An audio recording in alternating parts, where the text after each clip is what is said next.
Good morning, everyone, and Happy New Year. This is DePelsha Magruder, and I am in Brooklyn, New York. I have two sons who are 9 and 6, and I just want to welcome everyone to the first Mob United call of 2018. I hope you all enjoyed the holidays and took some time to rest and relax and spend with your families. We're just going to start this morning with an inspirational quote by Neshiva Stark. Good morning, everyone. In light of our special call today, I thought it would be exciting to give us a call on a quote by some of our great leaders in politics. If you ever want to be inspired, if you were to look under some of the great things some women of color in politics have said, including Benazir Bhutto, Corazon Aquino, of course, Michelle Obama. And the quote today comes from our very own Shirley Chisholm.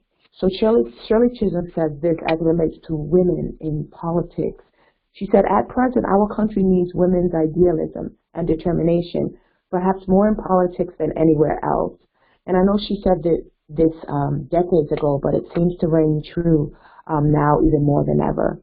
So enjoy the call, ladies, and perhaps that sentiment can inspire you or encourage you to inspire someone else. Bye. Thank you so much, Neshiva Stark. Now we just want to give a brief overview of the organization. Nessa, if you can flip forward a couple of pages.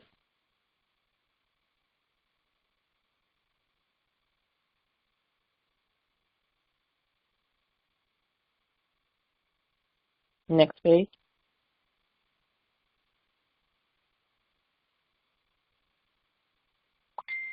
So Mob United is actually made up of two organizations. One is Moms of Black Boys United, which provides information and support for moms of black sons and also promotes positive images of black boys and men. And we'll talk about one very specific example of that later in this call that happened this week. But this is our 501c3 organization, which is primarily designed to be a resource for moms and sons. We also have Mob United for Social Change, which is our 501c4, and its goal is to influence policy that impacts how black boys and men are treated by law enforcement and society. So we will also on this call be talking about our 2018 legislative efforts as we go into a very critical election year. Next page, we show our 5-point approach, which is to influence policy, to change perception, to demonstrate our power politically and economically, to partner strategically, and to promote self-care. So we're really trying to look at it holistically across the board in terms of how we're approaching the problem. We don't want to just use one tactic or approach. We want to look at how we can make sure we're doing all that we can do as moms and families to be accountable and to teach our sons the right things, but also very much push the system to change. Because as we know, we can do all that we can do. We can do all the right things. We can teach them all the right things, and they can behave correctly in different situations, but that's not always enough. So we absolutely have to continue to push the system, to push for policy change, to push for a change in the perception of our sons, especially given what's going on in the world, and particularly our country right now. So that's our approach. Up next, we will start our committee updates. The first is MLK Day of Service from Chapter Development, so I'll turn it over to Lisa Spriggs. Hi. This year, this is our second year doing our MLK Day of Service, and Mob United decided instead of having just one day of service, we decided to expand it over the course of January 6th to the 31st. So that would give us time for those that can't take the day off on Monday to do something on the weekend with their sons as our service project. Some of the events that are taking place that I'm aware of that are currently registered we have two events today that are taking place January 13th. One is in Baton Rouge, Louisiana, and that's going on from 7 a.m. to 12 p.m., which is it's the MLK Festival of Service. And they're participating in the Walls Project. The Walls Project basically is to facilitate the painting of buildings and murals, planting community gardens and trees, picking up garbage, painting house addresses on curbs to help first responders repairing fences, and hauling trash. Some of our mobs aren't going to do that, all of that, but something that they are going to do is help with the painting and the painting of the murals. They did this event last year, and it was a very great turnout. So hopefully this year the weather is great down there and not too cold, and they're having fun right now.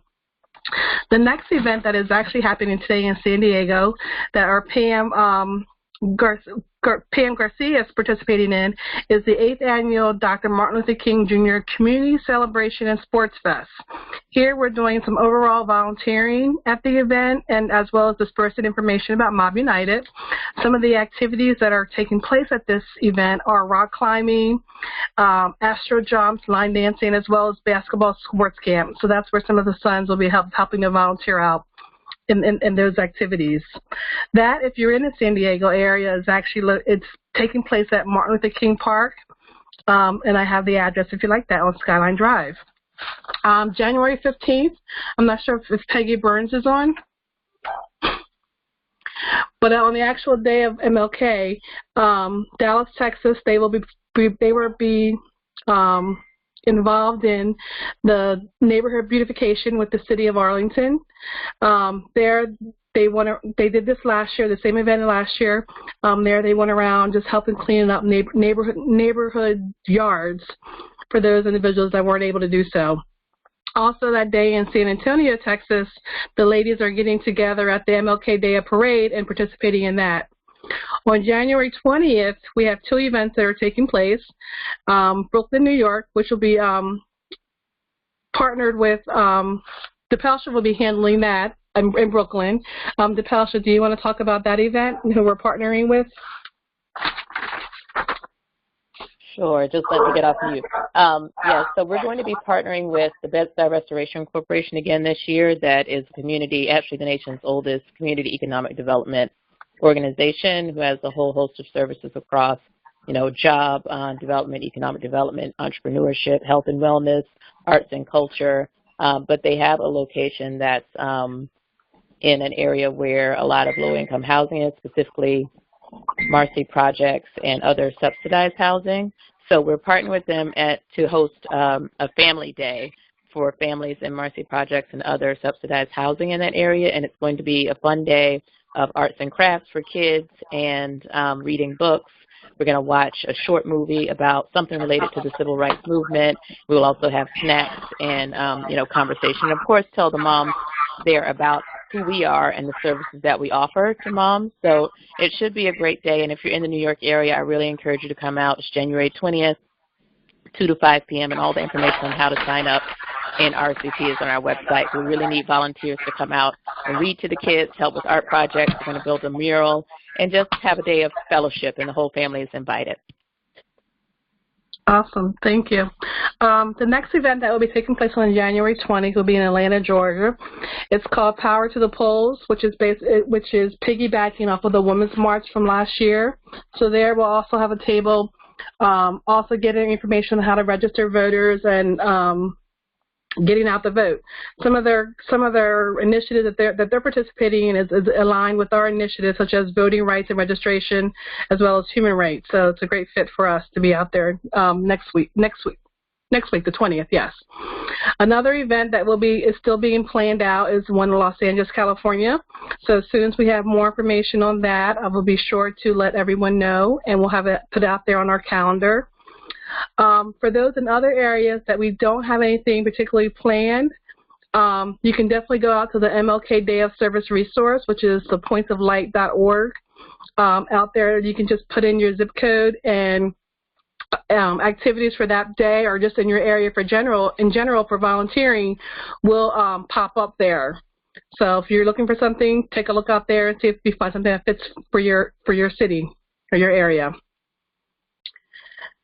Next, we have next weekend, one of our very own Vanessa McCullers.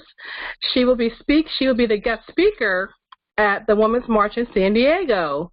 She attended the march last year. I believe it was in Los Angeles, but this year the Women's March in San Diego invited her to come down and speak.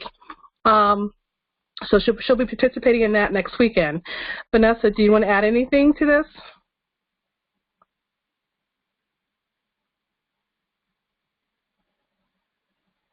So if you're in the area of San Diego next weekend, please go out there and show your support. I believe Beth will be joining her, so that's awesome. So you can meet two other members of leadership out there.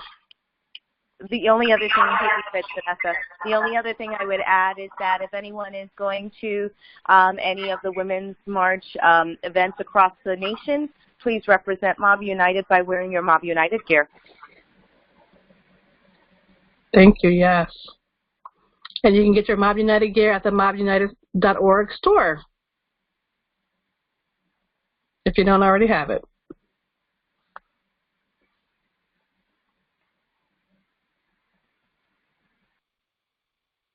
Okay, thank you, Lisa. Kamari?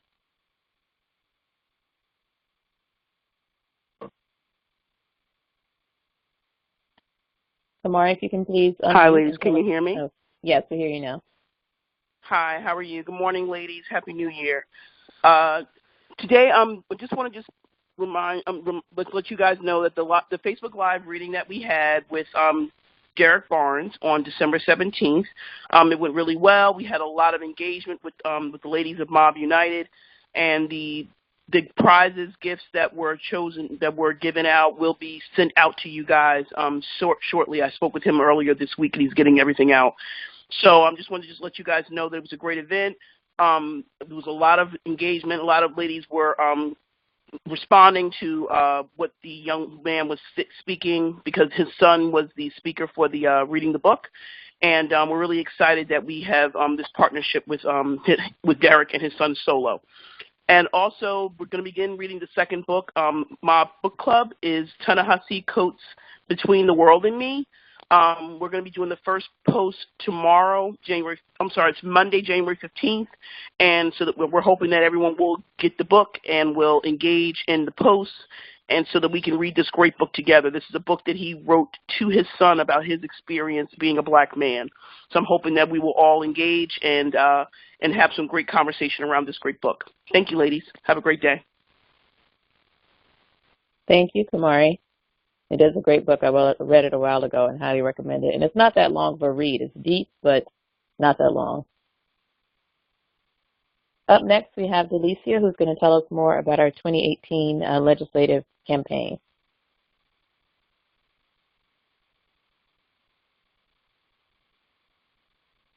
Delicia?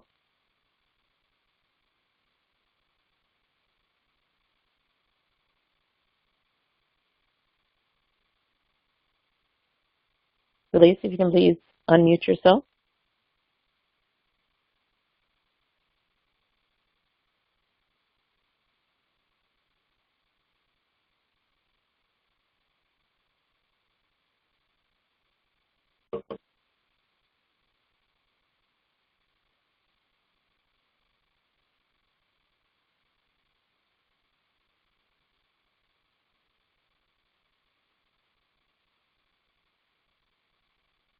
Okay, she may be having some technical difficulties, so I will do my best to take you through our legislative platform.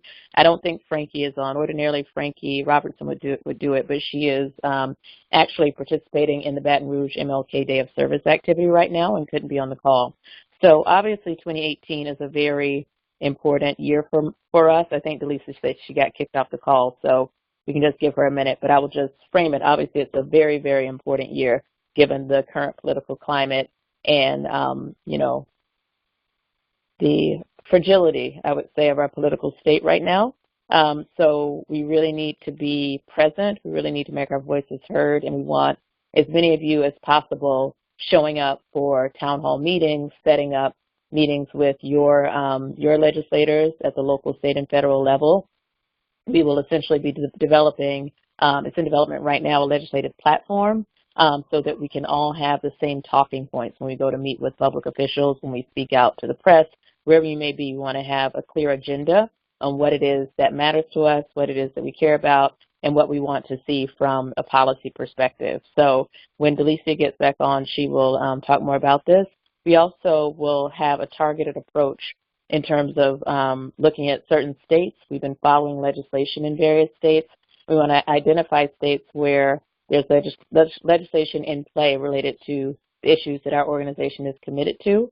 So the policy team is working diligently on that, and will let all of us know what legislation we're going to get behind on a state level. And, of course, we will then need moms in those particular states to really make a push in that regard. Is Delicia back on yet?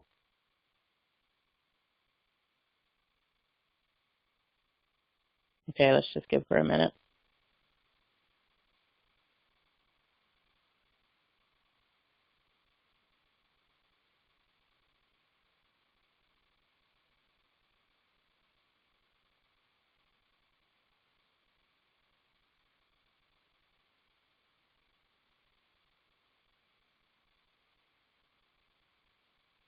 So some of the things we're looking at that we've been talking about quite a bit are de-escalation training. We're training overall, particularly for law enforcement, because we think that's a big part of the puzzle. If you remember on, can't remember which speaker said this, but on one of our previous calls and on a panel discussion that I hosted during the Congressional Black Caucus weekend, a former law enforcement officer said they get very little training on how to handle various situations they face. So de-escalation training, we think it's very important. Often officers will escalate a situation where they stop someone who may not have even been doing anything wrong or may not be doing anything, wrong enough that would warrant death, but because of the way they talk to people, it escalates the situation unnecessarily. So we want to make sure they get adequate de-escalation training, crisis intervention training, particularly as it relates to mental health patients, and implicit bias training, which we've actually gotten requests now from several police departments to provide training when we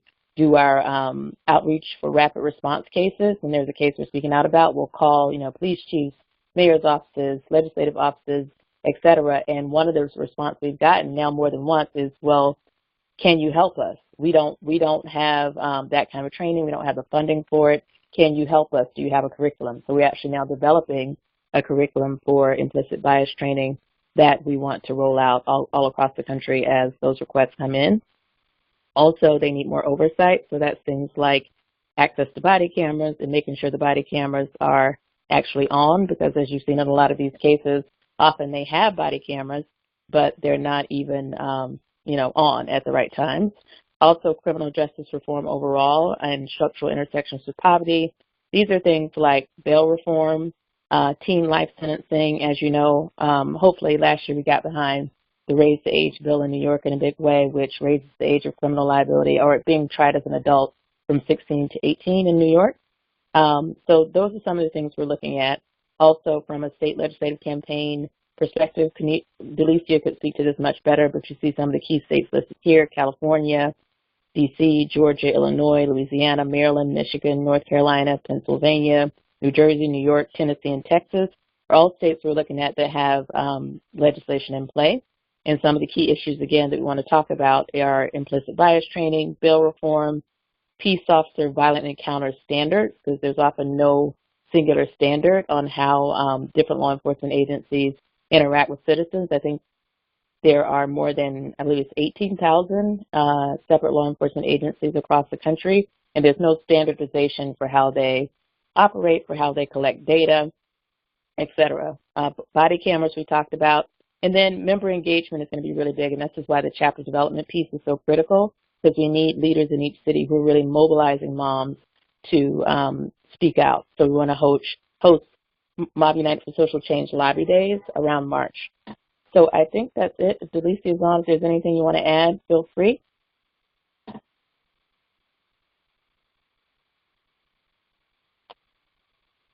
Hi, can you hear me? Yes, we do hear you now. I just went through your whole slide. Okay. Yeah, I listened to it. It's okay. I think you got all the right pieces. The only thing I would add is we are looking for people to lead lobby days. So last year we did 2 days, one in Georgia and Louisiana.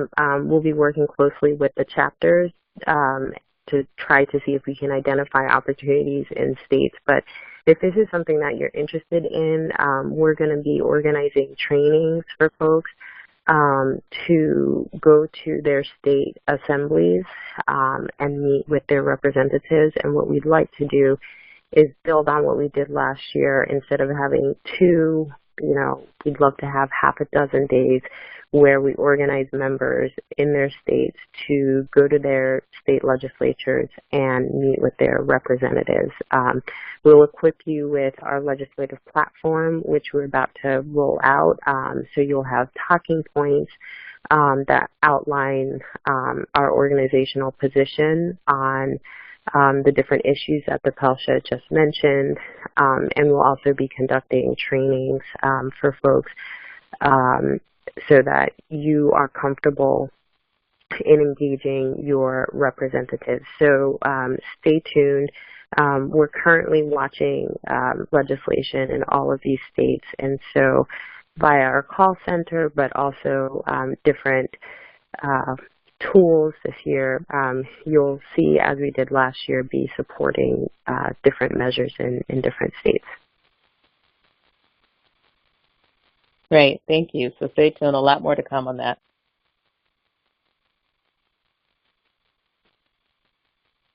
And up next, I believe it's time to move on to our very special guest speaker today. Our guest speaker is Kimberly Peeler-Allen. Kimberly's been working at the intersection of race, gender, and politics for almost 20 years. She's the co-founder of Higher Heights, which is a national organization that's building the political power and leadership of Black women from the voting booth to elected office. She's a highly skilled political fundraiser and event planner. She was the principal of Peeler-Allen Consulting, LLC from 2003 to 2014, which was the only African-American full-time fundraising consulting firm in New York State. So that's a really big deal because you know how much money means in politics, and she ran the only Black-owned fundraising consulting firm in the whole state. So after completing the 2002 gubernatorial campaign of H. Carl McCall, where she served as the deputy finance director, Kimberly founded her New York City-based consulting firm to help develop capital for clients, organizations, and issues affecting people of color that have historically been kept outside of the mainstream. She served as finance director for Letitia James' successful bid to become public advocate of the city of New York and the first African-American woman elected citywide in New York's history. In 2010, Kimberly was named to the Crain's New York Business 40 Under 40 list, as well as named one of the Feminist Press 40 Under 40, The Future of Feminism.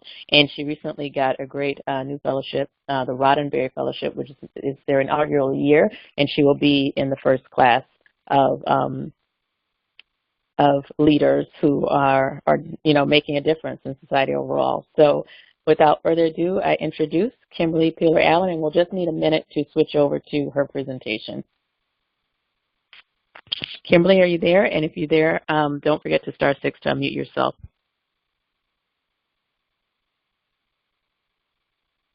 Can you hear me? Yes, we do. Good morning. Great. Good morning. Good morning. Thank you, Pelsha, for that amazing introduction. I'm so thrilled to be here as I'm also a mother of a Black boy.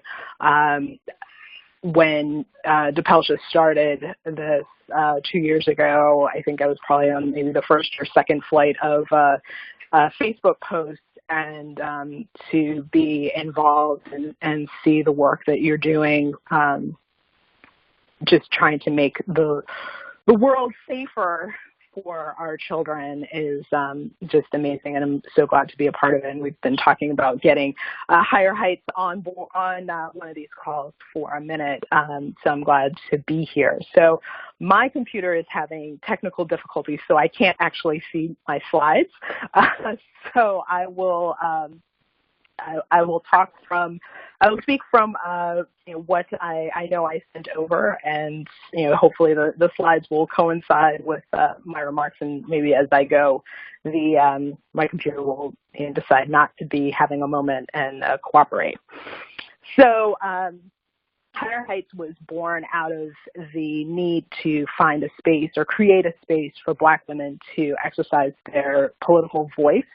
And Glenda Carr and I, the other co-founder, we knew from our engagement in New York politics and in national politics, the progressive movement and the women's movement, that Black women were just marginalized and not part of the discourse and not appreciated for their input and their engagement. So we said, you know what, we need to create our own space, and Higher Heights was born in Brooklyn in 2011, and we spent 2 years really traveling around the country looking at what else was out there in this space, who was doing work, what was effective and what wasn't. And in 2014, we officially really launched Higher Heights as a membership-based organization focused on harnessing Black women's political power from the voting booth to elected office. And we follow Shirley Chisholm as our patron saint because her words in 1972 are just so apropos and to where we are now, 45, almost 50 years later. It's crazy. At present, our country needs women's idealism and determination perhaps more in politics than anywhere else. And that just still so rings true to where we are in this political discourse. And we're seeing, particularly over the last few months, the power that the women's vote, and particularly the Black women's vote, and the strength of Black women candidates to advance policies that reshape the narrative and change the makeup of decision-making tables, and how important that is to make sure that all voices are included and our nation is able to move forward. So that has really continued to bolster our argument of why we exist. And why the need to carve out a unique space for Black women is important. And we've been traveling around the country and gathering women for conversations like this in person, online, and we've yet to do anything that hasn't been oversubscribed, because the need to create a space that's just for us to be able to share our hopes, our dreams, discuss the challenges and opportunities for our increased civic engagement are just so critically important. So we do this through multiple arms. We recognize that the best way to be able to move this forward is to be data-driven.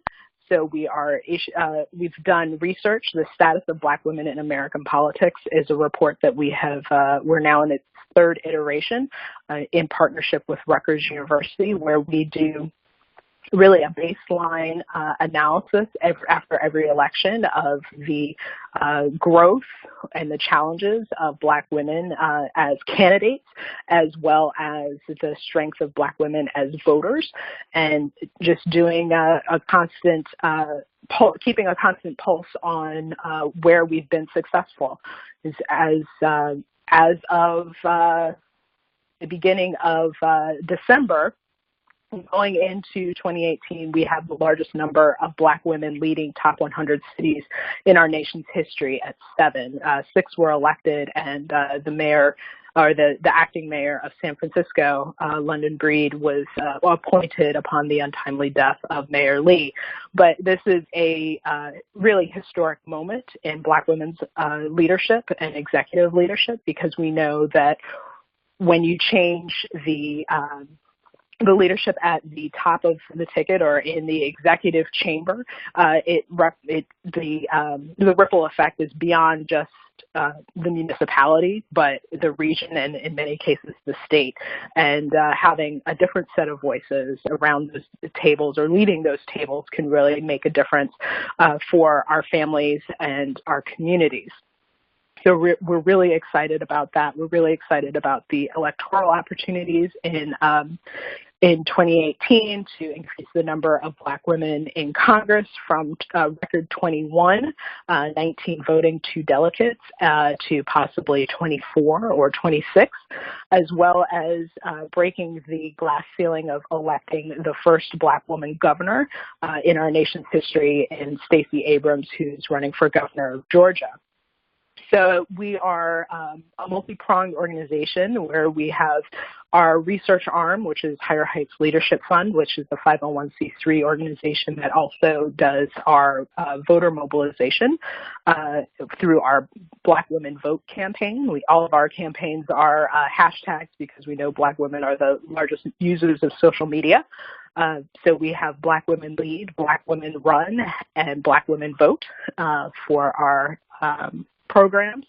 And we are also a 501c4 organization, which does make our endorsements and is where our membership is housed and does issue advocacy and mobilization. And then we have a federally connected PAC, Higher Heights for America PAC, that supports our federal candidates because we recognize that it's all well and good to get these women trained and help to move the temperature of the electorate towards being more conducive and supportive of Black women candidates, but we also must have the resources behind these candidates to make them truly successful. So a little bit about our programming. I talked about the research that we have done, but we also are engaged in leadership training and development because we recognize that not everyone wants to run, not everyone needs to run, but everyone needs to raise their voice. And sometimes we don't necessarily know the best way to do that. So this summer, we launched a leadership series. It's a webinar series. You can go to our website, higherheightsforamerica.org, and the full 7 webinars are there for viewing, talking about if you're thinking about running for office. There's a bunch of webinars around that, everything from how do you even approach the concept of increasing your civic engagement to run for office to the mechanics of running. And then also how do you engage with political parties, and if you are just a general citizen, what is the best way to raise your political voice or find your political voice. And we are launching in 2018 a leadership fellowship that will target Black women who are leaders in their own communities who should be thinking about running for office and getting them prepared. And it's a extensive year to 18 months. We're still crafting out the final design of the fellowship, but working through what are the things that you need to do within your community, what are the things that you need to do for yourself, for your personal finances, to get yourself really ready to run, particularly as a Black woman, because we know that that is more challenging than probably any other demographic to run, because we know from research that Black women are more likely to be discouraged for running for office than encouraged. And many times we have to run outside of party structures and around the gatekeepers and barriers that keep us from running. So working with women across the country who are thinking about running or should be thinking about it, and then also working with women who are in elected office who should be thinking about running for higher office and helping them prepare for that as well. So we also do movement building and culture shift work, where we work to really drive the narrative of the importance of Black women's leadership and what that means, not just for Black women, our families, and our communities, but for the nation overall. I touched on that a little bit earlier about the importance of changing up what our decision-making tables look like. In this day and age, we're still looking at 85 to 90% of our elected leaders, the 500,000 elected positions across the country, 85 to 90% of those are still white males. So there's a lot of work to be done to make sure that our leadership really reflects the diversity of our nation and our communities. So really doing a lot of work in media and online to really drive that message. I think it is really starting to catch fire. Given the results of the last few elections and the turnout and the way the issues are being covered in the national discourse and the national media, it's definitely taking a lens of what does diversity look like in elected leadership, and why is it important. And lastly, in addition to the research, we also are very involved in voter engagement because we know that Black women, as we saw in Alabama, are the queen makers or the king makers in electoral politics. If you want to advance progressive policy and progressive politics, the best voters and the best elected leaders that you have are Black women. And Black women, in more cases than not, are the margin of victory for many type elections. And so many women across the country don't realize that they have that power. So when you look at states like Virginia, where the balance of the chamber in the House of Delegates came down to one seat that was tied and ended up being decided by a flip of a coin or drawing a name out of a hat, every vote matters, every voice matters, and in communities across the country, that deciding factor is Black women. So we do a lot of work around engaging Black women in each and every election, because there's no election that is not important, and providing them the tools to raise their voice. So on our website, blackwomenvote.com, we have sample texts and Facebook posts that that can be used to help mobilize your network to the polls, talk to your network about voting, as well as basic information about where do you go to vote, who's on the ballot, how does this line up with the issues that I care about most. So we do a lot of that work, as well as mobilizing our membership to engage with our candidates that we endorse and support, whether it is talking about them on social media or going, in many cases lately, our membership have been traveling to the candidates' locales to volunteer, as well as contribute money and call their friends and family in those districts and reminding them to vote. Because we realize that you may not have the opportunity to vote for a Black woman because of where you are and the demographics and the number of seats that would be conducive to a Black woman being successful, but that doesn't mean that you can't help change decision-making tables across the country, which eventually could increase your likelihood of being able to vote for a Black woman later on down the line. So that is kind of our work in a nutshell.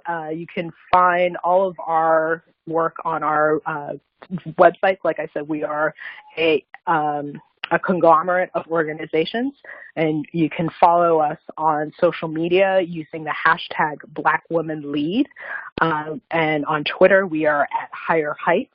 On Facebook and Instagram we are Higher Heights, the number 4, and our websites are higherheightsforamerica.org, higherheightsleadershipfund.org, and higherheightsforamericapac.org. So kind of us in a nutshell, and I think we're open to taking questions.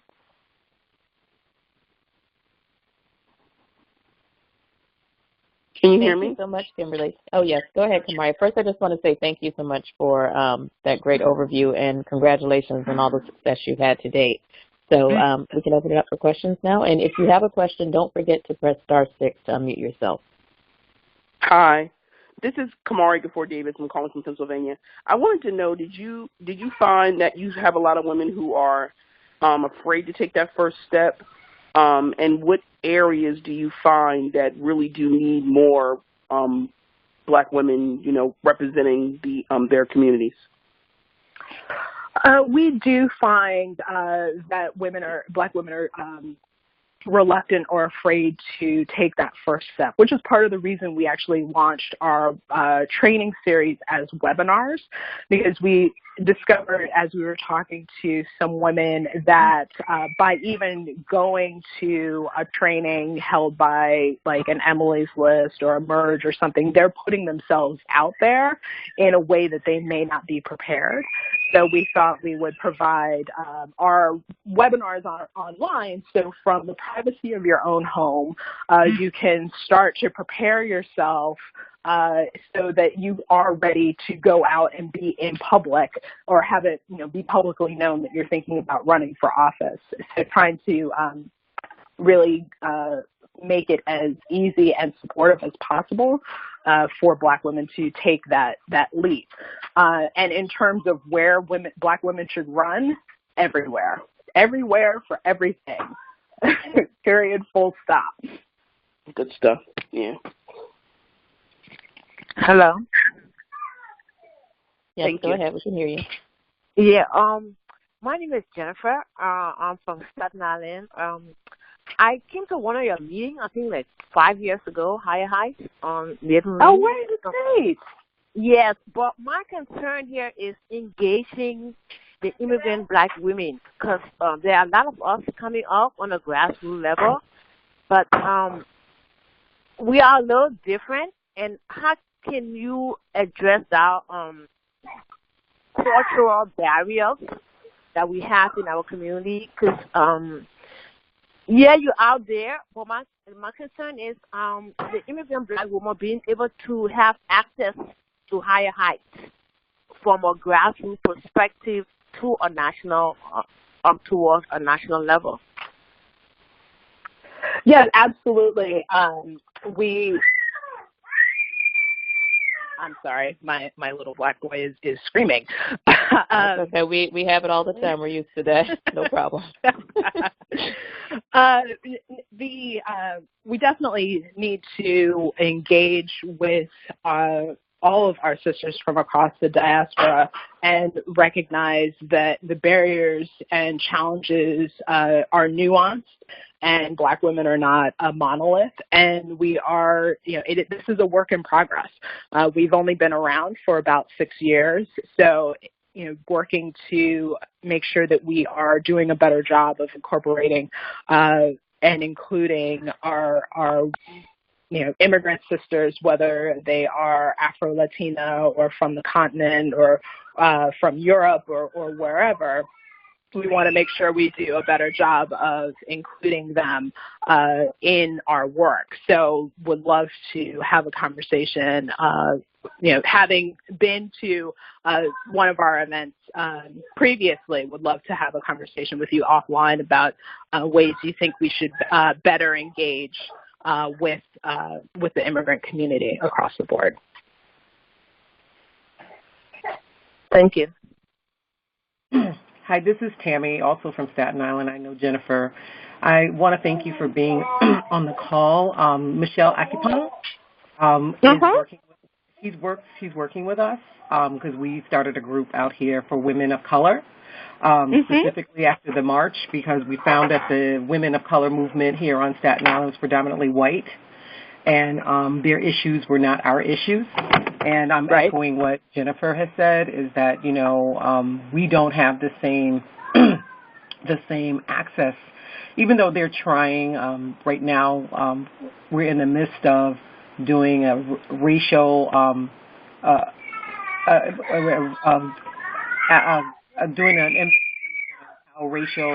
racialization in schools inhibit our students from excelling, our Black and brown students.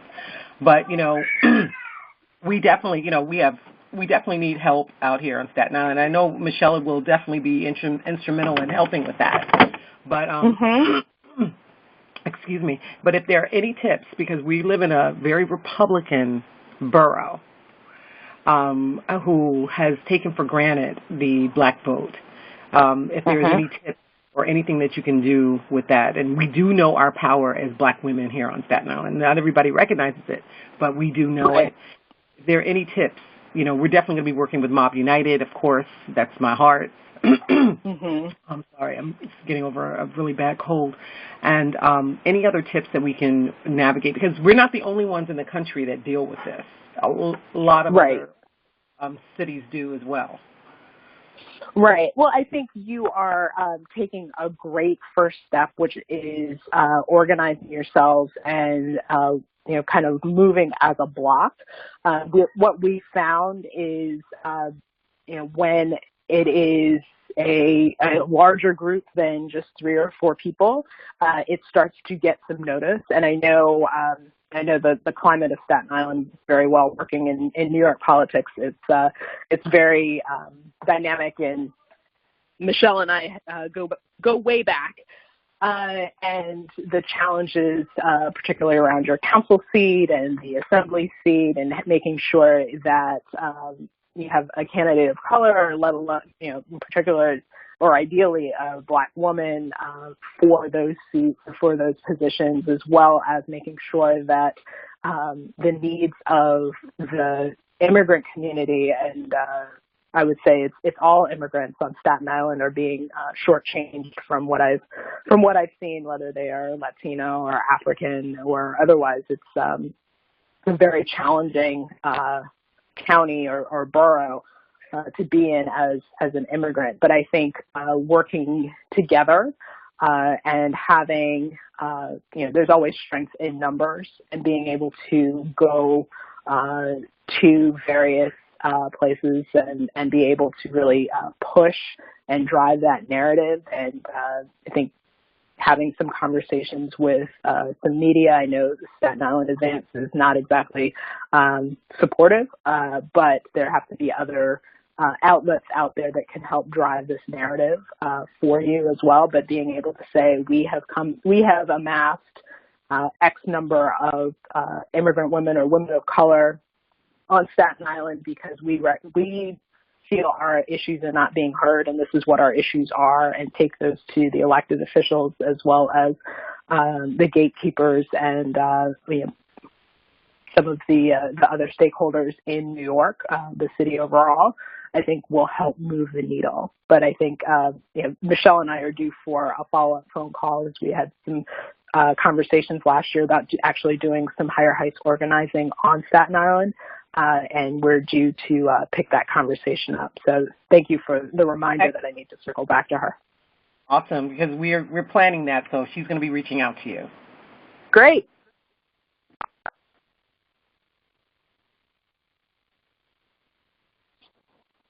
Any other questions? I actually have a question. I wanted to know what do you look for when you're trying to determine what, identifying someone who would be good to run for office.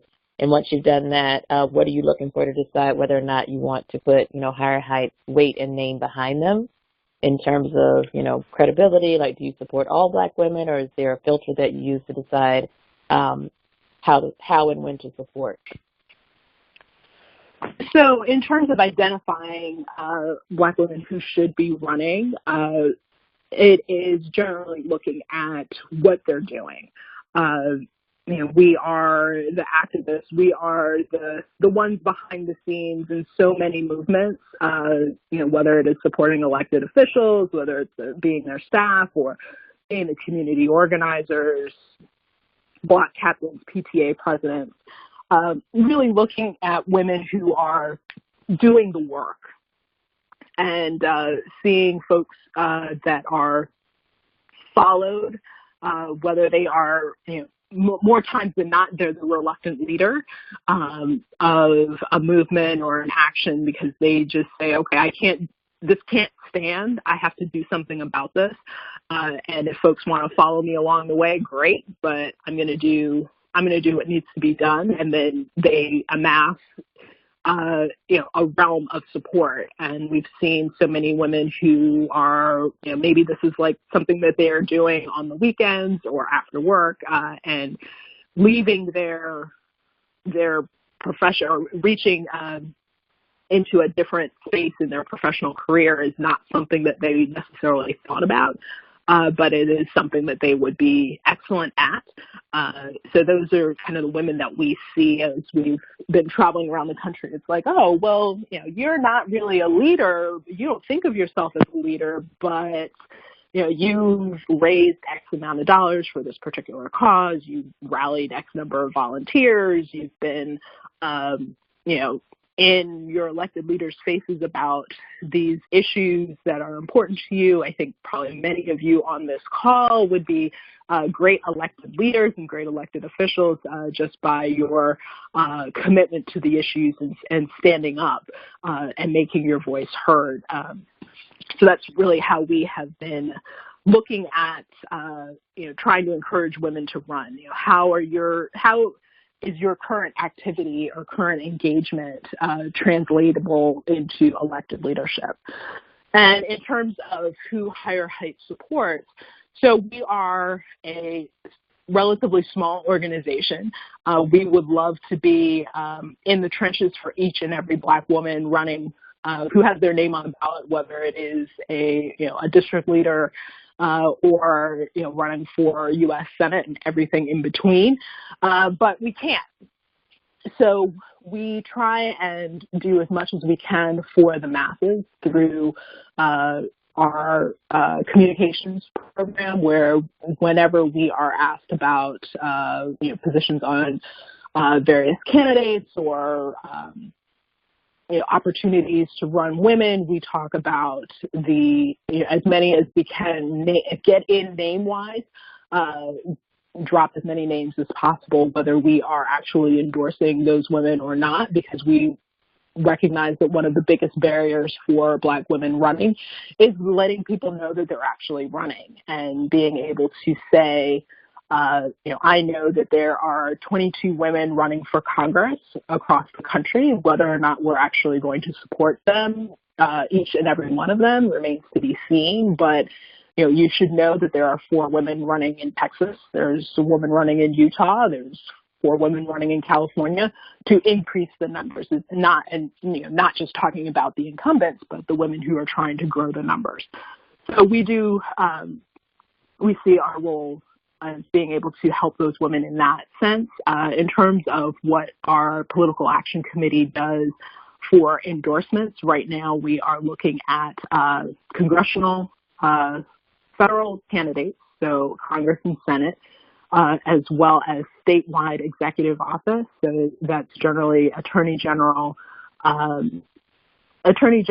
treasurer, or comptroller, and governor, as well as mayors for the top 100 cities by population. So that's our kind of catchment at this point. And for those candidates, we look at the landscape of the race, how much money that they've raised, and then also look at the reach and the work that they have done in the community. Our threshold money-wise is a lot lower than some of the other national organizations, because we recognize, having been in campaigns and working with Black women across the board, that what makes a Black woman candidate viable is different than what makes a white woman viable or a white man viable. And it's not just about the dollars. It is about the structure. It is about the volunteer base. And it is about the candidate's individual organizing power. And we've seen so many candidates be outspent, 3-to-1, 5-to-1, 7-to-1, and then still turn around and win by large margins because they had those other pieces. So we just want to make sure that the women have the capability to get their message out to their voters,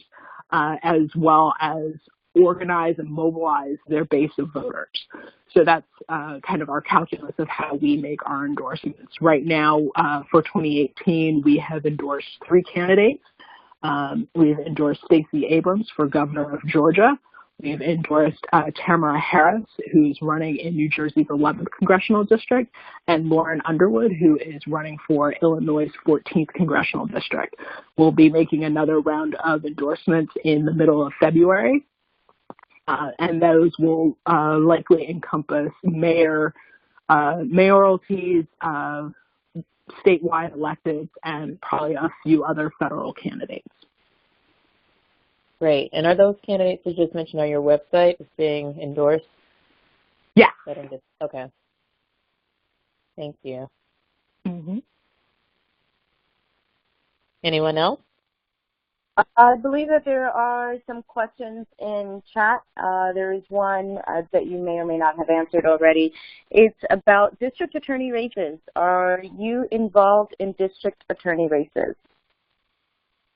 We are not yet at this time. It is actually something that is on the docket to be addressed by the PAC committee when we meet later on this month, because we know that there are a couple of Black women who are running for district attorney and state's attorney across the country, and we are looking at what our capabilities are to be involved. Because the other piece of it is we want to make sure that our endorsement can be helpful and that we can really be able to deploy useful resources to these candidates and not just say, okay, we've endorsed you on paper, but want to make sure that we have the capacity to have an impact that is helpful to the campaign. So the PAC committee is looking at what that engagement would look like and whether or not we have the capacity.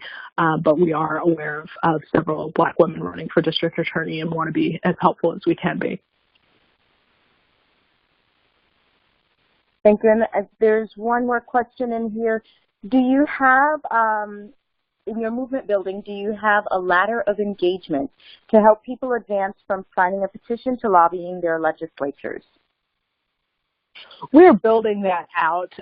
We have, it's really kind of been a self-selected process where we go from, add your name to sign support, to click here to sign up to volunteer, be for a candidate, or share this meme or post on your social media network, sign up to make phone calls, etc.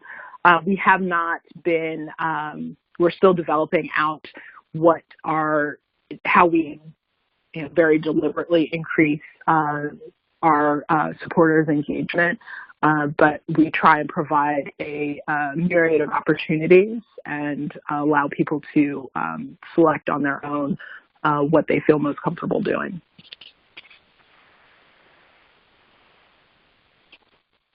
Thank you so much. I think those are the only two in chat. If anybody else has any questions, please feel free to *6 yourself and ask. I have a question. What is the most challenging things that you have faced vetting some of the candidates that you support? In terms of vetting, I think really being able to get a good sense of what the on-the-ground landscape is. And we have members and supporters across the country, and we try and touch base with folks before we weigh in, particularly our founding circle members who have invested on a monthly basis with the organization. We try and tap into their base of knowledge before we weigh in on a race. But with everything, it's the when you are coming in from a national perspective, there is the challenge of being able to find unbiased thoughts about candidates. And we've been in situations where we have looked at particular races and half of our supporters on the ground are on one side and half of our supporters on the ground are on the other. So being able to make a decision that we believe is best for Black women overall is something that we have wrestled with. Luckily, we've come out on top of those couple races over the years that have fallen in those camps. It's been a slow process, but I think it's been very deliberative and trying to do as much research as we can to make sure that, because the other piece of our work is we don't want to just endorse a Black woman for the sake of endorsing a Black woman. We want to make sure that the Black woman that we endorse and support is leading in the spirit of Shirley Chisholm of unbought and unbossed, and being able to really speak truth to power and, have the courage of her convictions to lead and use her voice to elevate all Black women, not just her personal agenda. So that has been, something that we look at very, very closely before we weigh in on our races. And just one more question. Does it matter what a party affiliation they're with? No, we are a nonpartisan 501c4 organization. We do look at policy from a progressive lens. So we look at reproductive health, healthy and safe communities, access to affordable, high-quality health care and education, and affordable housing. And those are the issues that have come up.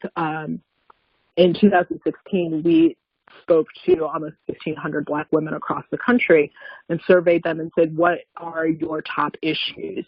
And economic security was number one. Healthy and safe communities were number two.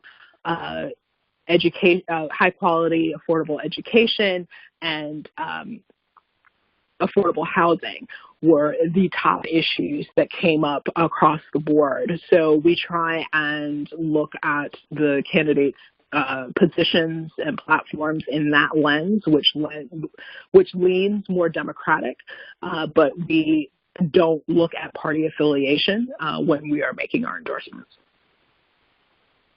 Thank you. Thank you. I have another question. Will you be reaching out to Oprah anytime soon, and what are your thoughts on her as a candidate? So yes, there's been a lot of talk about Oprah this week, we're just waiting to see what happens. We're really excited at the possibility of a Black woman, whether it is Oprah Winfrey or Kamala Harris, breaking that glass ceiling for women.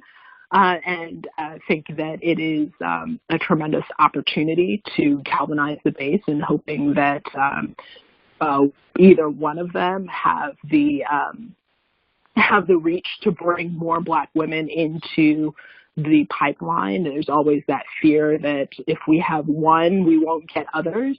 But I think there's a tremendous opportunity, to really engage more Black women and Black voters in the electoral process just by the peppering of the conversation about Oprah running in 2020. So I will reserve my judgment on whether or not she should be a candidate until she actually is a candidate or is not a candidate. But really, I'm really excited about the energy that it is building towards not just Oprah, but I think there have been several articles this week about. I think there was one article. The title was, there are hundreds of Black women not named Oprah running for public office, right. And it's an exciting time for Black women. We feel like this is really a movement building moment, and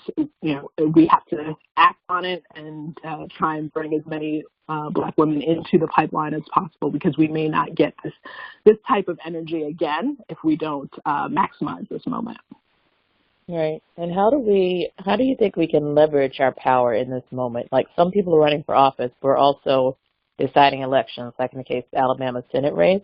Like, how do we get what we want out of the system, given that we are delivering results, and showing up in record numbers more than any other demographic for certain candidates? Yep, absolutely. A lot of the conversation has been, okay, so what is this getting us? What is the policy that is being advanced? I think some elected officials are starting to really take notice. I'm hoping that energy continues to grow and continues to build. But I think it comes down to, like you said, you're developing your policy platform.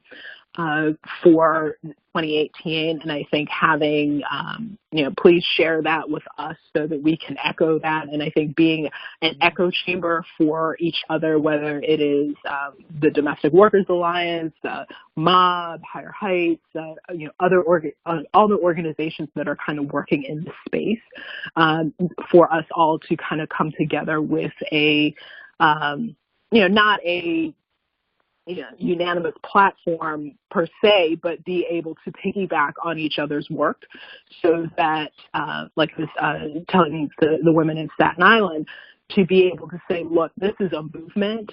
We are not going anywhere, and we are all talking about the same things, and if you're not, we will remove you. So really working together across organizations to have a unified voice on these issues, and really reminding elected officials that we are the deciding factor, and making sure that in every election, Black women show up and show out. There are primaries that are starting as early March in Texas, Illinois, and I forget the other state, but those are congressional primaries that are starting already. So making sure that you mobilize your network, talk to your friends and colleagues and distant relatives or whoever, to make sure that you come out and you vote in each and every election. And I think if we can have sustained turnout and increased turnout, and that combined with a unified message should move elected officials to have more of a response from a policy angle about the issues that we care about. Right, and I definitely want to share our platform and make sure we're aware of all of the candidates that you're getting behind. So let's find, a way to do that for sure. Absolutely. I believe we have another question in chat, Vanessa. Yep, sorry about that. The question is, are there certain segments of civic engagement where Black women are underrepresented? I don't think there are any particular segments where we are not. In general, we are not where we should be. We vote at higher numbers than any other demographic group, but it's still, I think it's 68% of eligible Black women are registered to vote, and of that 68%, 70% actually vote in presidential elections. They haven't necessarily broken out the numbers of who votes in non-presidential years, but my suspicion would be that number increases. So showing up at the polls, I think there's definitely a need for us to engage with our elected officials, whether it is telling them when they're doing something right, but definitely telling them when they're doing something wrong. And expressing our opinions on the issues at hand, I think, is something that everyone, all Americans, don't do at the levels that they should. So I would definitely say focus, having some focus there would be beneficial. I've talked to many elected officials who want to make those courageous stances on issues, but don't know if they have the support of their electorate behind them to be able to do it and take that stance. So saying, letting them know, I really appreciate that you stuck your neck out on Bill X is greatly welcomed. And in this day and age of emails, they do print them out, but a written note definitely goes a long way as well. Thank you. Yeah, I have another question. I'm sorry. The faith-based community, it's the poverty versus the faith-based community. For example, on Staten Island, most of our funding comes directly from Staten Island. So how can we, do you have a faith-based engagement platform in your organization? Because most times the faith-based community in the Black community play a pivotal role. But Staten Island is a little different from the other boroughs. So my question is, how are you leveraging the faith-based community to tell them, yes, it's good, you can still be poor and have a voice, and don't worry about the funding that you have to pay your heat bill during the winter that are going to come from these people that sit on the different boards that are going to be running in the next few months. Mm-hmm. Yeah, working with the faith-based community is something that we are continuing to build relationships with, and the challenge is twofold. Is definitely one, how do you raise resources with that competing the competing priorities. We know that Black women are one of the most, actually the most philanthropic group in the country, giving on average 30% of our household income away annually, mainly to our civic organizations, social organizations, and our faith-based communities. So how do we have this conversation about a shift or realigning some of our giving to political stewardship and sustainability, as well as how do we use our political voices within the confines of a faith-based community without running afoul of the IRS, to really leverage that mass of people. So it is an ongoing conversation, and really it goes almost community by community what makes the most sense and what is a plan that is comfortable for that particular community for their engagement. I think there is, it's very easy to draw parallels of why, but how the mechanics of how to actually get it done is something that is definitely is more nuanced and requires a little more conversation and understanding to be able to really leverage the power of our faith-based communities to move political policy.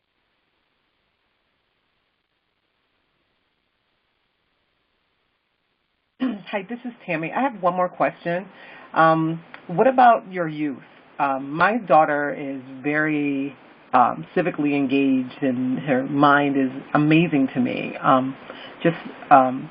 Her interpretation of how politics go and how the world is operating. Do you have a component just for young women, or maybe even girls that could learn the process of civic engagement prior to even them voting? We are building that out now. We're actually starting at the college level. We'll be doing some college-based sister-to-sister salon conversations in various parts of the country this year. It is something that has been higher on our priority list to do. But as an emerging organization with limited capacity, we haven't gotten there yet. But whenever we do a sister-to-sister salon conversation where we bring together a small group of Black women to talk about the challenges and opportunities to increase their civic engagement, we always encourage the hosts or the organizers to look at an age-diverse group as well as socioeconomic diversity in their outreach, because it leads for a more dynamic conversation. We do have a handful of young people who have come through some of those events and a couple of other events that we've done in person that have started to kind of organize their networks, whether it is if you have a couple of high school students and definitely some college women who have started to engage, but we don't have a formal program for younger women as of yet, but it is in the development for 2018 and will be in full force by 2019. Great. So Unless Thank you. there's one final burning question, we're going to stop it there. Does anyone have a final question? Okay. Well, again, thank you so much, Kimberly, for joining us. This is very informative, and we look forward to following what Higher Heights is doing in this critical election year and to finding more ways to partner as well. So thank you very much. Is there anything you want to say? It was my pleasure. Thank you. Thank you. Okay, and before we wrap up, we have one other update from this week that we didn't share. Vanessa, do you want to talk about H&M and our response? Sure. Earlier this week, we had all heard about, H&M using one of our black sons as a model for a sweatshirt that said that he was the coolest monkey in the jungle. We all took offense to that, of course, and started our own, look at what the future we saw for our sons, and definitely not being the coolest monkey in the jungle. And we, reached out to our Facebook group asking them to share photos of their sons representing colleges and universities across the nation. And we got a flood of responses from moms who shared pictures from infants to their sons graduating from colleges and universities, representing both historic black colleges and universities, as well as Ivy League colleges and universities and community colleges. And we took those pictures together and created a collage that we have shared as a graphic stating that there are no monkeys here, sharing that our boys are indeed human and have feelings, and we refuse to have them dehumanized anymore. And then took it one step further by writing an op-ed, which hopefully will be appearing in today's on Blacktivity today. And once we have it, we'll share a copy with everyone. And we hope to be able to follow that opinion letter up with some requests from H&M. We would like to have them be a part of the solution instead of perpetuating the problem. And we're hoping that we will be able to get some support from them, because they should be held accountable for what they've done. And the support being able to teach others or to share with others a little bit about racial sensitivity.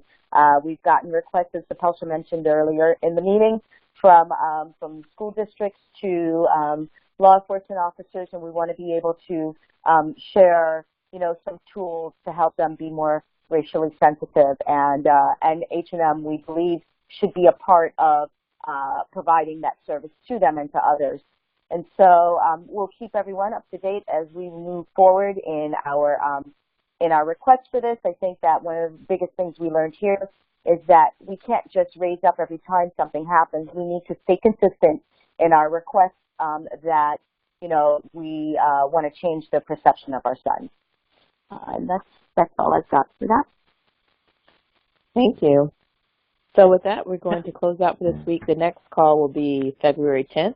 So now we're going monthly, and there will be the second Saturday of every month. So look out for the invite for more information on that call soon. And we just want to close out with a prayer by Nishiva Starr. A New Year's prayer.